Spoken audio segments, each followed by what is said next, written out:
আমার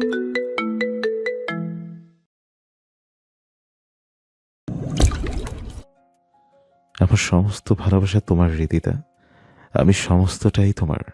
হৃদিতার মনে হলো হঠাৎ ঘরে রোদের উত্তাপ বেড়ে গেছে, অথচ এখন ওর প্রয়োজন ছিল একটুখানি আলো আধারির।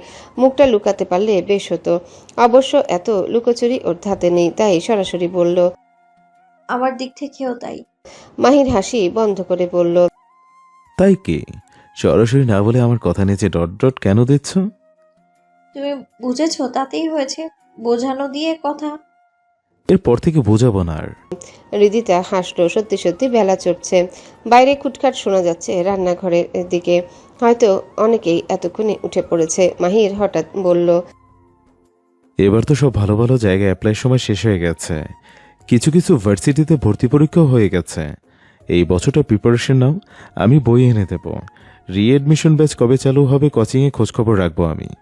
হৃদিতা ভুলেই গিয়েছিল আসলে পড়াশোনা বলেও একটা বস্তু আছে। সে তার ভীষণ জটিল একটা স্টেজে দাঁড়িয়েছিল। মন্দ কাটছিল না তো। অ্যাডমিশনের এই ঝামেলা আমি আমি আবার নিতে পারবো না। তুমি খোঁজ নিয়ে দেখো এখানকার কলেজে ভর্তির সময় আছে কিনা। আমি না অনেক শুনেছিলাম এখানকার কলেজে অনার্স করা যায়। যাই, কিন্তু তুমি আরো ভালো করতে পারবে। পড়া তো পড়াই, আমার সার্টিফিকেট পাওয়া দিয়ে কথা। তাছাড়া আমি যদি ভালো না লাগে পরের বার অ্যাডমিশন টেস্ট দিয়ে নিয়ে নিব না হয়। মাহিরকে তবুও নাখোশ দেখে হৃদিতা বলল, নাকি এখানকার কলেজে পড়া স্ত্রী নিয়ে আপত্তি? আরে ধুর, কি বলো এসব? তোমার পোটেনশিয়াল আছে বহু দূর যাবার। এই যে আটকে যেতে চাইছো, তাতে কেমন যেন লাগছে। মায়া ফুপুর রেস্টুরেন্টে কাজ চলছে, কয়দিন পরেই শুরু হবে। তার মধ্যে আমারও নিজের পায়ে দাঁড়াতে হবে। এবার আসার সময় মা কিছু গহনা দিয়েছিল, সেখান থেকে অল্প একটু ফুপুকে দিয়েছি আমি। উনি নিষেধ করেছিলেন, কিন্তু আমি তার পার্টনার হতে চাই। ছোট্ট একটা অংশে থাকতে চাই আমি। পারবো না? গহনার বিষয়টা মাহির জানতো না। সে চাইলে এখন বলতে পারতো হৃদিতার হয়ে সে না হয় ইনভেস্ট করার জন্য কিছু টাকা দিত, কিন্তু এটা করলে হৃদিতার আত্মমর্যাদা ব্যাহত হবে। মেয়েটা একটা কিছু করতে চাইছে, পুরোপুরি নিজের সামর্থ্য অনুযায়ী। সফল হলে আত্মবিশ্বাস পাবে। অবশ্যই পারবে হৃদিতা। মাহিরের গলার আত্মবিশ্বাস হৃদিতাকেও ছুঁয়ে গেল। ওর বিশ্বাস করতে ইচ্ছে করলো সে পারবে। গতকাল সাইমন মৃদুলা সৌমির সাথে ওর বাসায় গিয়ে ছায়াকে পেল না। তিনি বাসায় নেই। সাইমন কিছুক্ষণ অপেক্ষা করে চলে এসেছিল। আজ ঘুম থেকে উঠে আবারও সোজা ছুট লাগালো সৌমিদের বাড়িতে। এসে দেখলো ওরা সবে সকালের নাস্তা করছে। মনে পড়ল প্রবল উত্তেজনায় না খেয়ে চলে এসেছে। এখন ছায়া বলল, এই সময় তোদের কাউকে পাওয়া যায় না। আজ অফিস নেই? আছে, কিন্তু আমার জন্য অপেক্ষা করুক না হয়। ছায়া হেসে ওকে আমন্ত্রণ জানালেন। আয় বস, চারটা মুখে দে। গুনে গুনে খাবার দিচ্ছ নাকি ফুপু? ওকে গুনে গুনেই দাও মা। ফোড়ন কাটলো সৌমি। ফুপু, তোমার মেয়ের বিয়ে দিলে যে কি সমস্যা হবে বুঝতে পারছো? জামাইকে গুনে গুনে খাবার খাইয়ে অসুস্থ বানিয়ে ফেলবে। অ্যাসিডিটি, এটা সেটা কত কি জড়িত। আমি মনে হয় বিয়ে করতে মরে যাচ্ছি। এবার ছায়া বললেন, অযথা ঝগড়া করছিস কেন সৌমি? আর সাইমন, তুই বুঝবি না, এরকম একটু আধটু না হলে সংসার হয় না। আমার একটা সংসার হচ্ছে না। হ্যাঁ রে, তুই কবে বিয়ে করবি সাইমন? তোমার ওই তার ছেঁড়া মেয়েটাকে ফেলে সংসার পাততে পারি ফুপু? দেবে আমায়? ছায়া ঝট করে প্রথমে ভাতিজার অভিব্যক্তি দেখলেন, সবসময়ের মতো মজা করে বলছে কিনা। কিন্তু এখন মজার কোনো চিহ্ন নেই। এবার মেয়েকে পর্যবেক্ষণ করলেন। তার চোখে মুখেও সম্মতির লক্ষণ। তিনি কি উত্তর দিবেন বুঝতে পারছেন না। একদিকে কিছুটা নির্ভার লাগছে, অন্যদিকে ভয়ঙ্কর একটা চিন্তা মাথায় ঘুরছে। সৌমির বিষয়টা কি এখন কেবল তারা সৌমির মতামতের উপর নির্ভর করছে? আরেকটা পরিবার জড়িয়ে গেছে, তার দেবর ভাসুর ননদরাও আছে। মা প্লিজ কিছু বলো। কবে থেকে? আমরা জানিয়েছি যেদিন ওকে দেখতে এলো সেদিন। তোদের কাছে জীবনটা ছেলে খেলা মনে হয়? সাইমন খেতে শুরু করেছিল। সে নেমে এসে ছায়ার সামনে মেঝেতে বসে হাত ধরে বলল, ফুপু, তোমার জায়গা করতে ইচ্ছে করে। এত দেরিতে বলার জন্য যত শাস্তি আছে দাও, শুধু আমাদের বাধা দিও না ফুপু। সম্মতি দাও প্লিজ। দেখি কি করা যায়।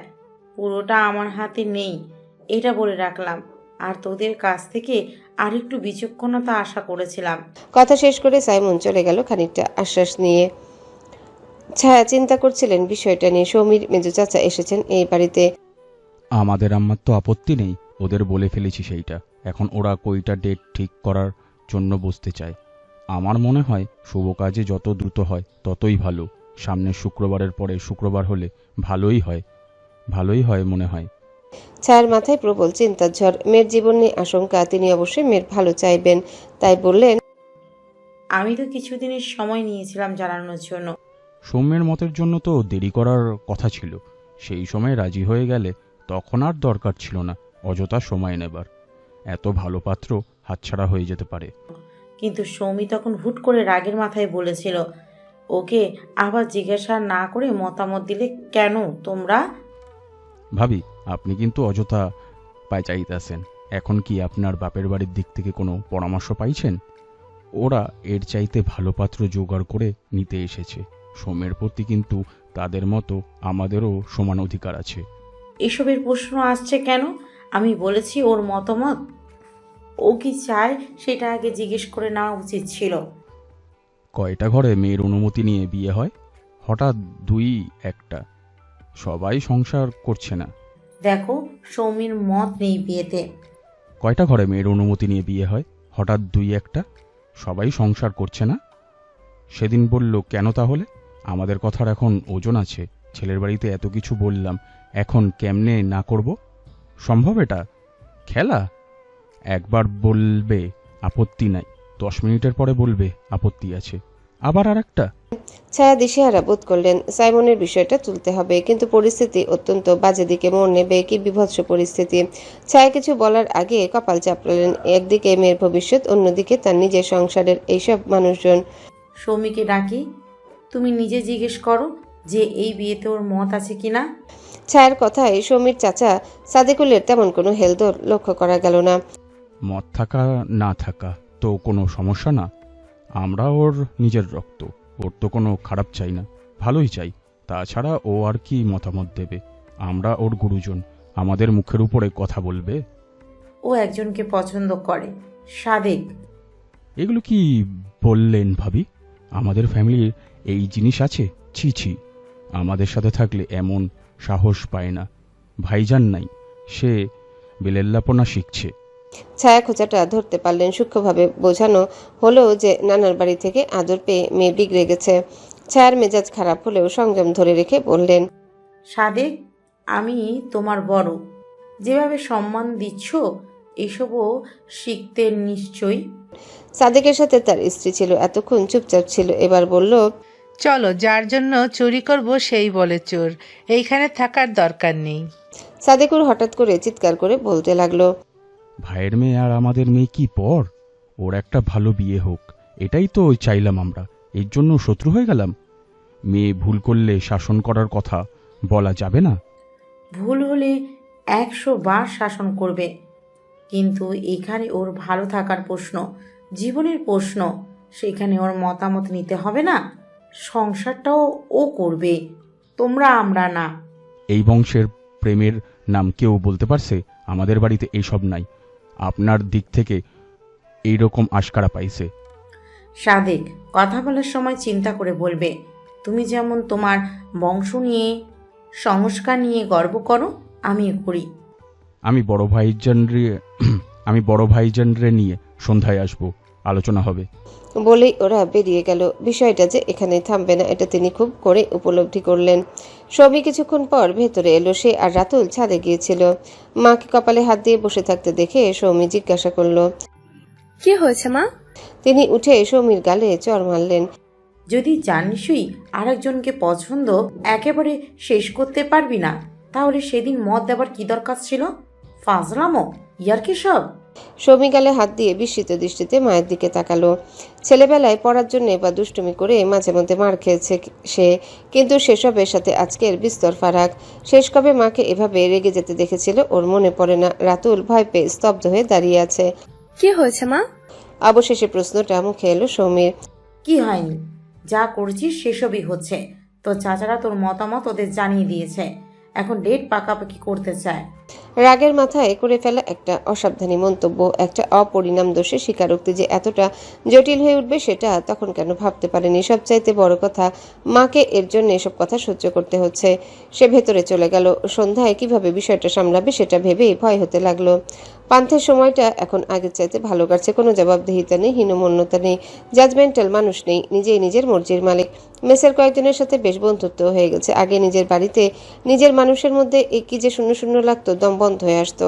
মনে হতো এই বুঝি কখন কে কোন কটু বাক্য ওর দিকে ছুড়ে দেয়, কয়জোড়া বিষ দৃষ্টি ওকে বিদ্ধ করলো বুঝি। আশ্চর্য, এখন এসব হচ্ছে না। এখানে কেউ নিজের মানুষ নয়, অল্প দিনেরই পরিচয়, তবুও সেই অসীম শূন্যতা নেই। আজ রহিমা খালা, যিনি মেসের রান্না করেন, তিনি বললেন, মামা, আপনার খাওন আপনার টেবিলে ঢেকে রাখছি। আরেকটা ছোট প্লাস্টিকের ঢাকনা কিনেন, ডাইল ঢাকা যাব। আমি একটা দিয়ে ঢাকাইছি আজকা। এই সামান্য স্নেহটুকুতেও পান্থ আদ্র হলো। ওর মনে পড়ল ওই বাড়িতে অবহেলায় ফেলে রাখা খাবারে কতদিন তেলাপোকা হাঁটাহাঁটি করেছে, সে খেতে পারেনি। না খেয়ে কত রাত ঘুমিয়ে পড়েছে, কখনো ভাতে পানি দিয়ে মরিচ আর লবণ মিশিয়ে পান্তা ভাতের মতো খেয়েছে। আপনি ঢাকনার ব্যবস্থা করেছেন, সেজন্য ধন্যবাদ খালা। আপনি আমাকে একটা কিনে দিন। বলেই পকেট থেকে কিছু টাকা বের করে রহিমা খালার হাতে দিল পান্থ।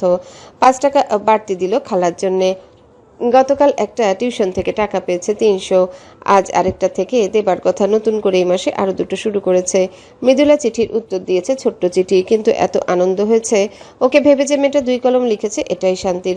সে চিঠিটা আবার খুলে পড়তে শুরু করলো। কলমের কালি শেষ হয়ে গিয়েছিল। 3 টাকা এখনো কলম কিনে এনেছে চিঠিটা দেবার জন্যে। পথিক সাহেব, আপনার কেন মনে হলো আপনার চিঠি পেয়ে আমি বিরক্ত হই? বিরক্ত হলে উত্তর কেন লিখি? আমি যা ফিল করি তাই বলি। আপনার চিঠিতে বিরক্ত হলে সেটাও মুখের উপর বলে চিঠি লেখা বন্ধ করতাম। যেহেতু বলেনি, উত্তর দিচ্ছি, তাই এসব ভাবা বন্ধ করেন। ঠিকানা বদল হলো কেন জানতে পারি? এটাও তো আপনার বাড়ি থেকে খুব বেশি দূরে নয়। আমি যতটুকু জানি, খুব বেশি ব্যক্তিগত না হলে আমাকে বলতে পারেন, হালকা লাগবে। বন্ধু ছাড়া আর কাকে শেয়ার করবেন?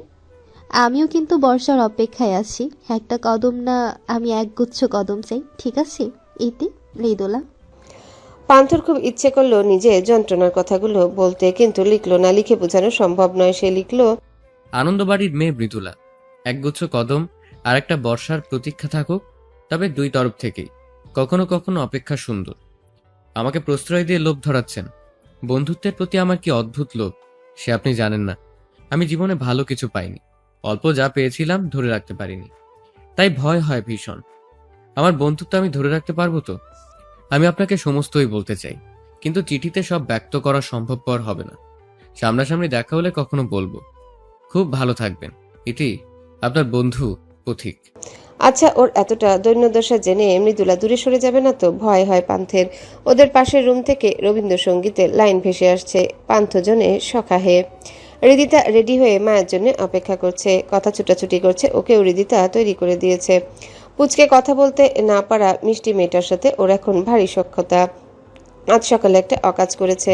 কথার সবজি দিয়ে খাবার কথা, সে নিয়ে এসেছে খাওয়াবে বলে, কিন্তু মেয়ে কিছুতেই সবজি খাবে না। ওর কাছে গুঁড়ো দুধ ছিল, সেটা বের করে দেখাতেই কথা সম্মত হলো খেতে।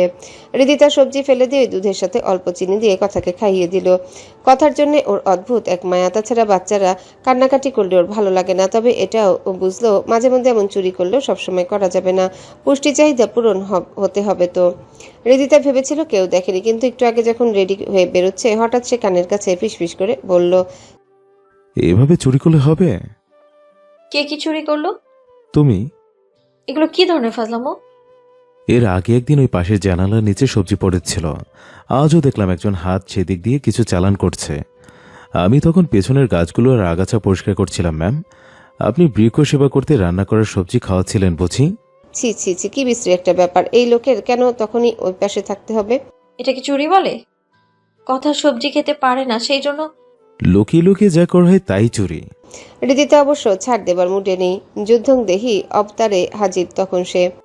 তাহলে তুমিও চুরি করেছো? আমি কি চুরি করলাম? প্রমাণ দাও। তখন যে আমি ড্রেসিং টেবিলের সামনে রেডি হচ্ছিলাম, তখন লুকিয়ে লুকিয়ে তো ঠিকই দেখছিলে। আইনে তো তোমার সাথে চোকাচোকি হলো, লুকিয়ে লুকিয়ে কিভাবে হলো সেটা? কারণ চোখাচোখি হতেও তুমি ব্যস্ততার ভান করে চোখ সরিয়ে এমন ভাব করছিলে যেন তোমার উপরে তখনই দেশ উদ্ধারের দায়িত্ব পড়েছে। তখনই দায়িত্ব পালনে ঝাঁপিয়ে না পড়লে সব শেষ। তুমি আমার দৃষ্টি উপভোগ করছিলে বললেই হতো। কেন বলবো? বুঝতে যখন পেরেছো তখন মুগ্ধতাটা নির্ধারিত করলেই তো পারো। এখন একটু দাঁড়াও, তখনকার আক্ষেপ পূরণ করে দেই। ঢং তো খুব করতে জানো, অথচ দেখে ভদ্রশিষ্ট মনে হয়। মহাবিষ্ট দৃষ্টিতে হৃদিতার দিকে তাকিয়ে মাহির ভদ্র শিষ্ট মানুষটার ধ্যান ভাঙিয়েছ। ভাবো কি করেছ। হৃদিতা যতই অকপট হোক এবার কেন যেন খানিকটা লজ্জায় পেল যা তা একেবারে। দেরি হয়ে যাচ্ছে আমার, আসি আমি। বলেই বেরিয়ে এসেছে হৃদিতা। সলজ্জ হাসিটুকু তখনও ছড়িয়ে আছে ঠোঁটের কোণে, চোখে মুখে। হোটেলের জন্য একটা জায়গা পাওয়া গেছে ভালো লোকেশনে। কলেজের কাছে যে বাজার আছে সেখানে ভাড়া তুলনামূলক বেশি হলেও জায়গা অনুযায়ী স্বাভাবিক, কিনে নিতে পারলে ভালো হতো, কিন্তু ভদ্রলোক বিক্রি করবেন না। হোটেলের উপযোগী করে ডেকোরেশন করা হচ্ছে সেখানে। একটা ভালো জিনিস হচ্ছে এটা হোটেলের কথা মাথায় রেখে ঘরটা তৈরি করা হয়েছিল। একটু ঝকঝকে করে নিতে হবে, এই যা। চোখে ওদের তখন স্বপ্ন জলজল করছে। মায়া ভীষণ আত্মবিশ্বাসী প্রজেক্ট নিয়ে, যেটুকু ভঙ্গুর মনে হয়েছিল প্রথম দিকে এখন কয়েক গুণ তেজদীপ্ত। হৃদিতা ভীষণ অনুপ্রাণিত হয় তাকে দেখে। সন্ধ্যায় সৌমিদের বাসায় ওর সব চাচারা চলে এলো, ফুপুও। একটা থমথমে গুমট পরিস্থিতি। এরকম পরিস্থিতিতে ইচ্ছে করেই আনন্দ বাড়িতে খবর দেননি ছায়া। তার মনে হয়েছে এটা ঠিক নয়, এটা নিয়েই তো কথা উঠেছে। ওদের কথার সত্যতা নিজে থেকে প্রমাণ করার মানে হয় না। কিছুক্ষণ সকালের কথাবার্তা নিয়ে আলোচনা চলল, এরপর সৌমিকে ডাকা হলো। তুই নাকি এখন বলছিস বিয়েতে মত নেই? জি চাচা। তখন একটা বললি, এখন আরেকটা, এর মানে কি? চাচা, তখন একটা ভুল হয়ে গেছে, আমি নিজে ওদের কাছে দুঃখ প্রকাশ করব। আর আমাদের ওজন কথা দিলাম, তার কি হবে? তোর ভালো করতে গিয়ে আমাদের যে সম্মান নষ্ট, তার কি হবে? পাশ থেকে ছোট চাচা সাদেকুল বলল, ওনা কি অন্য জায়গায় কি আছে, মুখেও তো বলতে ইচ্ছে করতেছে না, জিজ্ঞাসা করেন। কি শুনে এগুলা? সব ডুবাইতে চাও মা? কোথাকার কে না কে তার জন্য নিজের পরিবার সম্মান দেখবে না? তার পরিচয় শুনি। সৌমি বড় করে শ্বাস টানলো। ওর বাবার বড় ভাই অত্যন্ত রাশভারী মানুষ, খানিকটা কুটিল চিন্তার। কথা বলেন মেপে মেপে, তবে একটা সমীহ জায়গা নিয়ে পরিবেশ তৈরি করেন। কথা বলার সময় তার কথাই পরিবারের সবাই মানে। ছায়া মাঝে মধ্যে নিজের ভালো চিন্তা করে বাবার বাড়ির পরামর্শ নেন, নিজের সিদ্ধান্ত নিজে নেন। এটা তার পছন্দ নয়, সম্মান করলেও অন্যদের মতো তোয়াজ করে না ভাসুরকে। সাইমন। সৌমির মুখ থেকে নামটা বেরোনো মাত্র ঘরে যেন বোমা বিস্ফোরিত হলো, এমন অভিব্যক্তি হলো সকলের। বুঝছিলাম কলকাঠি তাহলে কহুকেই নাড়া হইছে। সাদেক বলল কথাটা। ভাবি, এমন নাটক তৈরি করার তো দরকারই ছিল না। তোমার যদি নিজের ভাইপোর সাথে মেয়ে বিয়ে দেওয়া থাকে তাইলে এত কাহিনী করার কি দরকার ছিল? বাপের বাড়ির কাছে আমাদের ছোট করার জন্য এত নাটক? সৌমির ফুপু বলল কথাবার্তা ধীরে ধীরে খুবই কদর্য রূপ নিল। পরিবেশ উত্তপ্ত হয়ে উঠল কয়েক মুহূর্তে। সাইমন এবং বাবার বাড়ি সংক্রান্ত খোঁচায় ছায়াও চুপ থাকলেন না। তিনি এসব ঝগড়াঝাটিতে অভ্যস্ত নন। যুক্তি খণ্ডন বলা যায় তার পক্ষ থেকে। কেউ কাদায় টানলেই কাদা মারাতে নেই। একসময় উত্তপ্ত পরিবেশের মধ্যে ওর বড় চাচা বললেন, এই যে তোর বাপ এতগুলা বছর ধরে দেশে নাই, আমরা কিচ্ছু করি নাই তোর জন্য, তোদের জন্য এইভাবে বেজ্জতি করে প্রতিদান দিবি? আমরাও কিন্তু মানব না এইসব, আমরাও কিন্তু মানব না এইসব। আমাদের সাথে সব শেষ করে এরপর নিজের পছন্দে বিয়ে করিস। বিষয়টা ততক্ষণে যতটা না বিয়ের আলাপ, তার চাইতে বেশি রূপ নিয়েছে ইগোর লড়াই। আগে থেকে যা রাগ ক্ষোভ ছিল তা বেরিয়ে আসছে সহস্র গুণে। কথাটা বলে এমনভাবে ছায়ার দিকে তাকালেন তাতে সৌমি যা বুঝার বুঝে নিল। ওর সিদ্ধান্ত ওর মায়ের জন্য, রাতুলের জন্য ক্ষতিকর হতে পারে। যেমন হিংস্র দিকে যাচ্ছে, রাতুল নিজেদের রক্ত বলে কিছু না করলেও মায়ের জন্য ভয় পেল সৌমি, তার অসম্মানের ভয়। সেদিন রাগের মাথায় কেন বলেছিল কথাটা? তাহলে এত দূর গড়াতই না বিষয়টা। দরজায় সাইমনকে দেখে বুঝলো অপমানের ঝড় সেদিকেও যাবে, এবং এটা তখন এটুকুতে সীমাবদ্ধ থাকবে না। তাই চোখ মুছে দ্রুত সিদ্ধান্ত নিয়ে সৌমি বলল, তোমাদের কাছে তো আমি গুরুত্বপূর্ণ না, তোমাদের ইগোই বেশি। থাক, জিতে যাও, তোমাদের যা ইচ্ছা করো, যেখানে খুশি বিয়ে ঠিক করো, আমি কিছুই বলবো না। কথাগুলো বলেই হতভম্ব উদ্ভ্রান্ত অভিব্যক্তিতে দাঁড়িয়ে থাকা সাইমনকে একবার দেখে ভেতরে চলে গেল সে। বুকে কেমন অদ্ভুত যন্ত্রণা হচ্ছিল। সহজ হিসেবটা এত জটিল কি করে হয়ে গেল, যার সমাধান পৌঁছানো দায়। সাইমনের মনে হচ্ছে ভয়ঙ্কর কোনো দুঃস্বপ্ন দেখছে। এই তো সব ঠিকঠাক ছিল, আচমকাই স্বপ্নগুলো লণ্ডভণ্ড কি করে হয়ে গেল। প্রচণ্ড রাগ হলো ওর। আগের বার নিজে ভুল করেছিল, অনুতপ্ত হয়েছে। এবার কার দোষ, ওর ভাগ্যের নাকি সৌমির না ওর বাড়ির লোকের? সাইমনের মনে হলো এবারের ভুল সৌমির। ওরা দুজনই পরস্পরকে চেয়েছিল, সিদ্ধান্ত কেন কেবল একজন নেবে? আরেকজনের মতামতের কোনো গুরুত্ব নেই? ওর উপরে এতটুকু ভরসা কেন করতে পারল না? সৌমির চাচা ফুপুরা কি বলছে এসব ওর কানেই ঢুকেনি। সে বেরিয়ে এসেছে, পুরো পৃথিবী জ্বালিয়ে পুড়িয়ে ভস্য করে দিতে ইচ্ছা করছে। রাতুল টেলিফোন করে ওকে জানিয়েছে এসব। কই, সৌমি তো একবার ওকে ফোন করেনি। আসলে সব দায় একা সাইমনেরই, সৌমির কিছু যায় আসে না। তাই বারবার অবলীলায় স্বপ্ন চূর্ণ বিচূর্ণ করে পায়ে মারিয়ে যেতে পারে। সে কেন পারে না সৌমিকে ছেড়ে থাকতে হবে এমন কোনো সম্ভাবনা মাথায় এলেই কেন শ্বাস আটকে আসে, কেন সমস্ত পৃথিবী শূন্য হয়ে যায়, কেন মনে হয় হৃৎপিণ্ডে কেউ পিষে দিচ্ছে। সবাই বেরিয়ে গেল। ছায়া সৌমির কাছে গেলেন। মেয়েটার মুখের দিকে তাকানো যাচ্ছে না, চোখ লাল টকটকে হয়ে আছে কান্নায়। তিনি এসেছিলেন কিছু কড়া কথা শোনাতে, কিন্তু মায়া হলো ভীষণ। সকালেও চড় মেরেছিলেন, এখন মেয়েটা ভীষণ এলোমেলো অবস্থায় আছে। সুস্থির হয়ে কথা না বললে যদি কিছু ঘটিয়ে ফেলে। তিনি সৌমির পাশে বসলেন, এরপর শান্ত গলায় বললেন, এটা কেন করলি? ওরা তোমাকে বাজে কথা বলেছিল, আমার জন্য অশান্তি হচ্ছে, সেটা আরো বাড়ুক আমি চাইনি। এই অশান্তি ভাবে বন্ধ করা যাবে? তুই নিজে নিজে শান্তি পাবি না, এটা বুঝতে পেরেছিস? নিজের শান্তি না হয় স্যাক্রিফাইস করলাম। আর সাইমনের শান্তি? সৌমি থমকে গেল, উত্তর দিল না, কিন্তু ভেতরে ভেতরে আরো অস্থির হয়ে উঠল। তখন একটাই সমাধান বলে মনে হয়েছিল এভাবে বোধহয় সব ঠিকঠাক হবে, সবার ভালো হবে, এই দ্বন্দ্বের অবসান ঘটবে। কিন্তু এখন মনে হচ্ছে আদতে এটা কোনো সমাধানই নয়। সৌমি ভালো থাকবে না এটা সে জানতো, সাইমন ভালো থাকবে না, রাতুল, মা, আনন্দ বাড়ির মানুষগুলো কেউ কি ভালো থাকবে না? আমি কি করব মা, কি করতাম? ফুপিয়ে কেঁদে ফেলল সৌমি। ছায়া ওর মাথায় হাত রেখে বললেন, বারবার এভাবে পিছিয়ে আসবি কি করে? এবারও মত দিয়ে ফেললি? বারবার না বলা যায়? সৌমিও জানে আর কিছু সম্ভব না, বাকি জীবন ওকে বাঁচতে হবে অনুভূতির কবর দিয়ে, জ্যান্ত লাশ হয়ে। এই জীবন মৃত বেঁচে থাকার কোনো মানে হয়? মনে মনে ক্ষমা চেয়ে নিল সাইমনের কাছে। আমাকে ভুল বুঝিস না সাইমন, আমি তো অসম্ভব ভালোবাসি, কিন্তু আমি নিরুপায়, ক্ষমা করিস আমাকে। ছায়া উঠেছিলেন, সৌমি তার হাত ধরে কাতর আরতি জানালো। আজ আমার সাথে ঘুমাবে মা, প্লিজ? মেয়ের অনুরোধ তিনি ফেলতে পারলেন না। তিনি সিদ্ধান্ত নিলেন আগামীকালে তিনি বাড়িতে যাবেন, সবার সাথে বিষয়টা নিয়ে কথা বলবেন। সৌমি তাদের ভাগ্নি, সাইমন তার ভাইপো, তাদের জানার অধিকার আছে সবকিছু। এভাবে সব মেনে নিয়ে নিজের মেয়ের কষ্ট দেখে যাবেন সারা জীবন, এটা তার পক্ষে সম্ভব নয়। মাহির গেছে চট্টগ্রাম, ওদের এনজিওর একটা কাজে। রীতিতা দাদুর সাথে গল্প করছে, তাকে পত্রিকা পড়ে শুনিয়েছে। কলেজে ভর্তির জন্য ফর্ম এনেছে, মাহির সেটা পূরণ করেছে। রান্নাঘরে গিয়ে বসে সবার সাথে গল্প করেছে। রানু চাচি বাবার বাড়ি গেছেন সিমি ইমিকে সাথে নিয়ে। কি রান্না হচ্ছে আজ? আজ মাছের মাথা দিয়ে কচুর ডাল হচ্ছে। শাহানা উত্তর দিলেন, কচুর ডাল কিভাবে হয়? বসে দেখ, তাহলেই বুঝবি কি করে হয়। মাহিরের কিন্তু খুব পছন্দ। মাহিরের পছন্দ শুনেই আগ্রহ ভরে পুরো রান্নার পদ্ধতিটা দেখল হৃদিতা। একদিন মাহিরের খুব পছন্দের কোনো খাবার রান্না করে চমকে দিলে কেমন হয়? চিন্তার লাগাম টেনে বেরিয়ে এলো। ঘরে এসে মাহিরের বইয়ের তাক থেকে একটা বই বের করলো। বইয়ের প্রথমে লেখা ফুলের মতো প্রস্ফুটিত হও সাথী। এই সাথীকে মাথায় ঢুকে গেল নামটা। মাহিরের সাথে কেমন সম্পর্ক, মেয়েটার কতটা ভালো সম্পর্ক হলে বই উপহার দেওয়া যায়? ঈর্ষা হচ্ছে কি? না না, সে তেমন মেয়েই নয়। ঈর্ষার সম্ভাবনা এক ফুৎকারে উড়িয়ে দিতে চাইলেও সম্ভব হলো না। ভাবি আসবো? হ্যাঁ মৃদু আপা, এসো। খাবে চলো। আচ্ছা আসছি।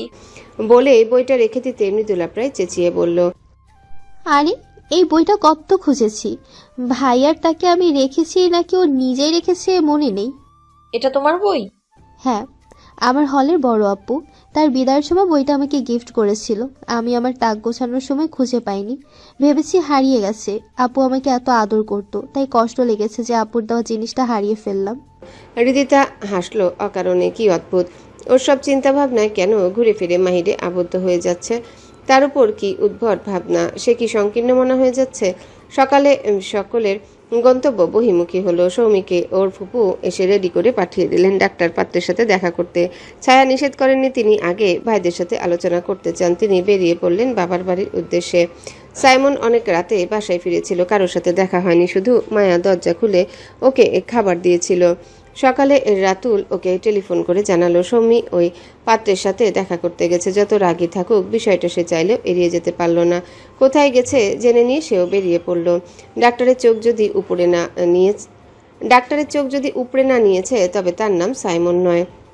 সৌমিকে ওর চাচি শাড়ি পরতে বলেছিলেন, সে ঠান্ডা গলায় বলেছে, আমি তোমাদের কথা মেনে মত দিয়েছি বলে আমি কিন্তু কাঠের পুতুল নই। আমাকে আমার মতো থাকতে দাও প্লিজ। তারা আর কথা বাড়াননি। সৌমি মনে মনে একটা পরিকল্পনা এঁটেছে, এটাও শেষ চেষ্টা। দেখা করতে গিয়ে সরাসরি সাইমনের কথা বলা যাবে না, বা নিজের পছন্দের কথাও নয়, তাহলে কথাটা ঠিকই চাচাদের কানে পৌঁছে যাবে। খুব কৌশলে এমন কিছু করতে হবে, বা এমন কোনো আচরণ যাতে ছেলে নিজেই ওকে রিজেক্ট করে দেয়। সারা রাত এটা নিয়ে ভেবেছে সে। বেরোবার আগে মুখে কোনো প্রসাধন ব্যবহার করেনি, রাতুলকে এনেছে সাথে। সে গোমরা মুখে বসে আছে রিকশায়। খুব শান্ত ভঙ্গিতে সৌমি রিকশা থেকে নেমে ভাড়া মিটিয়ে রেস্টুরেন্টে ঢুকলো। ভেতরে ঝড় বয়ে গেলেও বাইরে ততোধিক শান্ত। স্নায়ু স্থির রাখার প্রাণপণ চেষ্টা করছে সে। একটা ভুল পদক্ষেপ সারা জীবন না পাওয়ার হাহাকারে দগ্ধ করবে, এটা সে কোনোভাবেই চায় না। ভেতরে ঢুকতেই একটা হাসি মুখে তরুণ এগিয়ে এলো। আপনি সৌমি? ছবির চাইতে সামনাসামনি আরো বেশি সুন্দর আপনি। সৌমি এই লোকের নাম মনে করতে পারল না। পরিকল্পনার প্রথম ধাপ হিসেবে সে বলল, আপনার নামটা ভুলে গেছি, কি যেন নাম আপনার? সাফায়াত করিম। ও, আসলে আমি আপনার ছবিও দেখিনি। সমস্যা নেই, এখন তো সামনাসামনি দেখলেন, এটাই ভালো। আপনি কিসের ডাক্তার? এবার খানিকটা অপ্রস্তুত হলো সাফায়াত।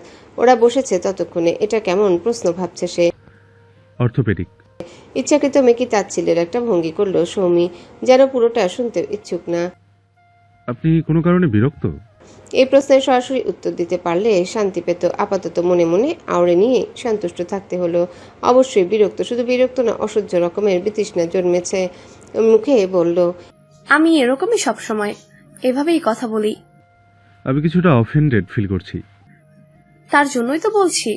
এটাও মনে মনে ও থাকলো। দেখুন, বিয়ে করতে হবে বলে নিজের স্বভাব তো বদলাতে পারবো না। এবারের কথাটা অবশ্য মুখে বলল সৌমির পাশ থেকে রাতুল বলল, আপুর অনেক রাগ, রেগে গেলে জিনিসপত্র ভাঙচুর করে। সৌমি রাতুলের দিকে তাকে এমন ভঙ্গি করলো যেন ওর গোপন কথা মুখ ফসকে বলে ফেলেছে বলে সে ভারী বিরক্ত। রাতুল অবশ্য কিছু মনে করলো না, কারণ তাকে রাস্তায় এসব শিখিয়েছে বলতে হবে বলে। কিসে রেগে যান আপনি? সব কিছুতে। রাতুলের দিকে আবার অগ্নিদৃষ্টিতে তাকালো সৌমি। ওর কথায় কিছু মনে করবেন না, কি বলতে কি বলে ফেলে তার ঠিক নেই। সাফায়াত কিছুক্ষণ চুপচাপ থাকলো, এরপর সরাসরি বলল, আপনি কি বিয়ে ভাঙার জন্য এসব বলছেন? আমার কিন্তু তাই মনে হচ্ছে। আপনার সম্পর্কে কয়েকদিনে অনেক খোঁজখবর নিয়েছি। আপনার ক্লাসমেট সুজাতা আমার কাজিনের ফ্রেন্ড, ওর মাধ্যমে কয়েকজনের সাথে কথাও বলেছি। ওদের বলার সাথে আপনার আচরণ মিলছে না আসলে। সৌমির বলতে ইচ্ছে করলো, আরে গাধা, সামনে যা দেখছিস তা বিশ্বাস না করে কেন অন্যের কথায় পড়ে আছিস? কিন্তু এটা বললে সে ধরা পড়ে যাবে। সে নিজেকে শান্ত রেখে বলল, এভাবে অন্যের পিছনে স্পাই করাটা কিন্তু এক ধরনের ক্রাইম। প্রত্যেকের প্রাইভেসি আছে। হ্যাঁ, সেটা আছে, তবে আপনার ছবি দেখে ভালো লেগেছিল বলেই আমি দূর থেকে আপনাকে দেখেছি কয়েকবার। বিয়েটা কবে হলে ভালো হবে? আমার দাদি খুব অসুস্থ, আমাকেও কিছুদিনের জন্য চলে যেতে হবে। তিনি নাত বউ দেখবেন বলে দ্রুত করতে হচ্ছে। কিন্তু ওর তো বিয়ে হয়ে গেছে। আচমকা সাইমনের গলা শুনে আর এমন অদ্ভুত কথায় ঝট করে পেছনে ফিরে তাকালো সৌমি। এখানে অপ্রত্যাশিতভাবে সাইমনকে দেখে এতটাই স্বস্তি অনুভব করলো যে এত বড় একটা মিথ্যা বলার জন্য মনে মনে মাফ করে দিল সাইমনকে। সাফায়াত ক্রুদ্ধ গলায় বলল, আপনি কে? এসব কি বলছেন? এখানে কি করছেন? সরি, বিনা নিমন্ত্রণে চলে আসার জন্য। কিন্তু স্ত্রী যেখানে, আমার তো সেখানেই থাকার কথা, তাই না? আমার বউকে বিয়ে করতে চাইছেন, আমি আসবো না? সৌমি ইশারায় সাইমনকে মুখে লাগাম টানতে বলছে, কিন্তু বিচ্ছুটা ওর দিকে তাকাচ্ছেই না। সৌমি, এসব সত্যি? আগে বলনি কেন? ওর আচরণ দেখে বুঝতে পারছেন না? এবারও উত্তর সাইমন দিল। সৌমি বুঝলো এখন আর পিছিয়ে যাবার উপায় নেই। এই যে ঝড়কে শান্ত করতে চাইছিল সেই ঝড় শুরু হয়েই গেল। সে সম্মতি দিয়ে বলল, সত্যি? সাফায়াতের মুখ থেকে ভদ্রতার খোলস সরে গেল। সে সৌমির চাচাদের উপর ক্ষোভ ঝাড়ল। সৌমির উপরেও সাইমন সব ম্যানেজ করে নিল। সাফায়াত যাবার আগে হুমকি দিয়ে গেল ওর রেপুটেশন নষ্ট হয়েছে, সে কাউকে ছাড়বে না। সাফায়াত চলে যাবার পরে সৌমি রেগে বলল, আমি হ্যান্ডেল করছিলাম, তুই কেন এলি মাঝখানে? যেভাবে তোর দিকে তাকাচ্ছিল রোমিও এত সহজে মানতো বলে তোর মনে হয়? এখন কি হবে? যেই মিথ্যেটা বলেছি সেটাকে সত্যি করতে হবে। সৌমি চমকে উঠে বলল, হ্যাঁ চল, নানু বাড়িতে গিয়ে সবাইকে বলি। সাইমন রেগে গিয়ে বলল, তুমি বাচ্চাদের মতো অনেক কিছু করেছিস, এবার আর না। এখন বাড়িতে যাবি, সবাইকে বলবি। ততক্ষণে ওই বেটা ডাক্তার তোর চাচাদের গিয়ে বলবে ততক্ষণ ওই বেটা ডাক্তার তোর চাচাদের গিয়ে বলুক তুই পরিবারের মধ্যে ক্যাচার লেগে আমাদের জীবন আর আবার অনিশ্চয়তায় পড়ে যাক, এটা চাস? হ্যালো বন্ধুরা, পরবর্তী পার্ট খুব তাড়াতাড়ি আসবে, তো সবাই অপেক্ষায় থাকো। আর চ্যানেলটি যারা এখনো সাবস্ক্রাইব করনি তারা পরবর্তী পার্ট দেখার জন্য চ্যানেলটি সাবস্ক্রাইব করে রেখো। ধন্যবাদ সবাইকে, আমাদের সাথেই থেকো।